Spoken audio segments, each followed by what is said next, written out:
Xonalik uyimiz sotuvga chiqdi. Sirrochni kimda-kim Gefiska hududidan 3 xonalik birinchi qavatdan g'ishlik domdan izlab yurgan bo'lsa, sirrochni bizga aloqaga chiqinglar. Xo'p, koridorimiz birma-bir xonani ko'rsatib o'taman. Bolalar uchun bitta yotoqxona. Pardalargacha ilingan.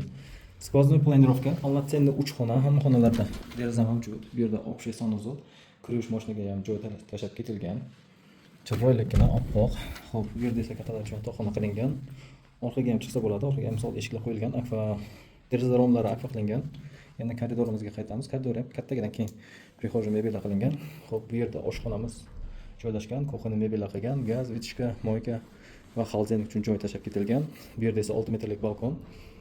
Bemalol o'tirib ovqatlansa ham bo'ladi.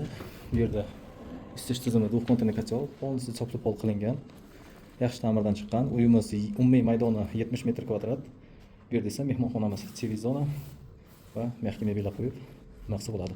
Samarqand shahar Gefiska mo'ljal Grand Sultan yo'lga yaqin g'ishlik domlardan 3 xonalik birinchi qavatdan narxiga keladigan bo'lsak, narxi 64.500 so'rayapti. Sirrochni aloqaga chiqinglar. E'tibor uchun rahmat. Xayr, salomat bo'linglar. Video yoqqan bo'lsa like bosib, tanishlarga jo'natib qo'yamiz. Xo'p, rahmat.